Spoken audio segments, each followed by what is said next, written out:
കൊല്ലം നീണ്ടകരയിൽ വള്ളം മറിഞ്ഞ് കാണാതെയായ മത്സ്യത്തൊഴിലാളിക്കായി ഹെലികോപ്റ്ററിലും പരിശോധന, ഡ്രോൺ പരിശോധനയും തുടരുകയാണ്. ബോട്ടുകളിൽ വിവിധ സംഘങ്ങളായി തെരച്ചിൽ തുടരുന്നു. കൊല്ലം ജില്ലാ കളക്ടർ ആനി ജൂല തോമസ് കാണാതായ ഗൗതം കൃഷ്ണയുടെ വീട്ടിൽ എത്തി.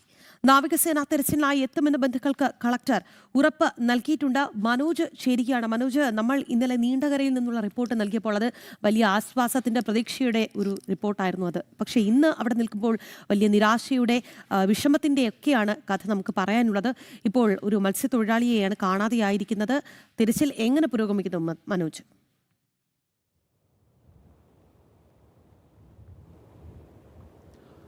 രാഖി, 8 ദിവസമായി ഈ അപകടം നടന്നിട്ട്. അതായത് വള്ളം മറിഞ്ഞ് അപകടത്തിൽ ഒരു കുടുംബത്തിലെ തന്നെ 3 പേരെ കാണാതാവുകയായിരുന്നു. അതിൽ 2 പേരുടെ മൃതദേഹം കിട്ടി. അതോടൊപ്പം തന്നെ ഇനി ഒരാളുടെ മൃതദേഹമാണ് കിട്ടാനുള്ളത്. ഈ ഗൗതം കൃഷ്ണ എന്ന് പറയുന്ന 26-കാരനാണ് അന്ന് കടലിലേക്ക് പോയത്. 14 പേർ സഞ്ചരിച്ച ഒരു വള്ളമായിരുന്നു അപകടത്തിൽപ്പെട്ടത്. എന്തായാലും അതിനുശേഷം ഈ ഗൗതമിൻ്റെ അമ്മ കഴിഞ്ഞ ദിവസം കോസ്റ്റൽ പോലീസ് സ്റ്റേഷനിലെത്തി വലിയ പ്രതിഷേധം ഉയർത്തിയിരുന്നു. കാരണം തൻ്റെ മകനെ നഷ്ടപ്പെട്ട് ഇരിക്കുകയാണ്. ഇതുവരെയും മകൻ എവിടെയെന്നതിനെക്കുറിച്ച് ഒരു വിവരവുമില്ല.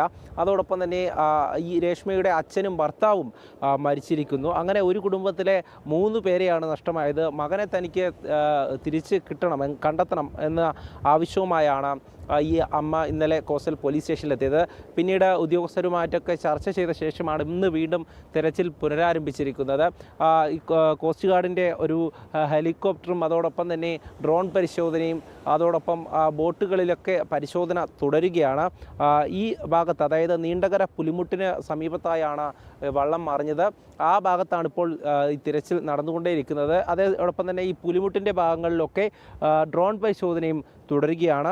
എന്തായാലും രാവിലെ മുതൽ ആരംഭിച്ച ഈ ഒരു തിരച്ചിൽ ഇതുവരെയും കണ്ടെത്താനായിട്ടില്ല. ഇത്രയും ദിവസമായതിനാൽ തന്നെ ഏത് രീതിയിലായിരിക്കും കണ്ടെത്താൻ ആവുക എന്നതിനെക്കുറിച്ചും ഒരു ആശങ്കയുണ്ട്. നിലവിലിപ്പോൾ ഈ കടലിൽ തന്നെ ഈ ബോട്ടുകൾ തിരച്ചിലിൻ്റെ ഭാഗമായി നിൽക്കുകയാണ്. അതോടൊപ്പം തന്നെ ഈ ഹെലികോപ്റ്റർ ഇടയ്ക്കിടെ ഇവിടെ കൃത്യമായി പരിശോധന നടത്തുന്നുണ്ട്.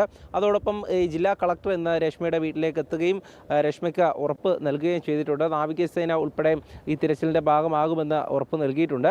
എന്തായാലും നിലവിലെ സാഹചര്യത്തിൽ ഈ ബോട്ടുകളിൽ അങ്ങനെ മുങ്ങൽ വിദഗ്ധരാണ് എത്തിയിട്ടുള്ളത്. വിദഗ്ധ സംഘം അങ്ങനെ കടലിൽ തന്നെയുണ്ട്. ഈ ഭാഗത്ത് വലിയ രീതിയിലുള്ള തിരയുണ്ട്. അതുകൊണ്ട് തന്നെ ഈ പുലിമുട്ടുകൾ ഈ കല്ലിനിടയിലേക്ക് വല്ലതും കുടുങ്ങിക്കിടപ്പുണ്ടോ, അങ്ങനെ ആ രീതിയിലൊക്കെയുള്ള പരിശോധനയാണ് തുടർന്നുകൊണ്ടിരിക്കുന്നത്. വളരെ സങ്കടകരമായിട്ടുള്ള കാര്യമെന്തെന്ന് പറഞ്ഞാൽ ഒരു കുടുംബത്തിലെ 3 പേരാണ് ഒരു അപകടത്തിൽ പോയിരിക്കുന്നത്. അതോടൊപ്പം തന്നെ ഇതിന് സമീപത്ത് തങ്കശ്ശേരിയിലും അപകടമുണ്ടായിരുന്നു. അവിടെയും മരണങ്ങൾ സംഭവിച്ചു. അങ്ങനെ വലിയ ആശങ്കാജനകമായിട്ടുള്ള ഒരു അന്തരീക്ഷമാണ് ഈ നീണ്ടകര തങ്കശ്ശേരി ഭാഗത്തൊക്കെ ഉള്ളത്. കഴിഞ്ഞ ദിവസം പറഞ്ഞിരുന്നു, അതായത് ട്രോളിംഗ് നിരോധന കാലഘട്ടമൊക്കെ കഴിഞ്ഞ ശേഷം മത്സ്യത്തൊഴിലാളികൾ മത്സ്യബന്ധനത്തിനായി പോയി വരുന്ന സമയമൊക്കെയാണ്. ഈ ഒരു പ്രതീക്ഷയിലാണ് അവരും കടലിലേക്ക് ഈ വള്ളത്തിൽ കയറിയത്. പക്ഷേ പകുതി വഴിയിൽ ഈ വള്ളം മറിയുകയായിരുന്നു, വലിയ തിരയിൽപ്പെട്ട് മറിയുകയായിരുന്നു. എന്തായാലും ഇത്രയും ദിവസം കഴിഞ്ഞിട്ടും ഗൗതമിനെ ഇതുവരെ കണ്ടെത്താനായിട്ടില്ല. ഗൗതമിന് വേണ്ടിയിട്ടുള്ള തിരച്ചിലാണ് ഇപ്പോഴും ഈ നീണ്ടകര ഭാഗത്ത് പുരോഗമിക്കുന്നത്. ശരി മനോജ്, എന്തായാലും നീണ്ടകരയിൽ ഇപ്പോൾ കാണാതെയായ മത്സ്യത്തൊഴിലാളിക്കായി തെരച്ചിൽ പുരോഗമിക്കുകയാണ്. മനോജാണ് അവിടെ നിന്നുള്ള വാർത്തയുടെ വിശദാംശങ്ങൾ നൽകിയത്.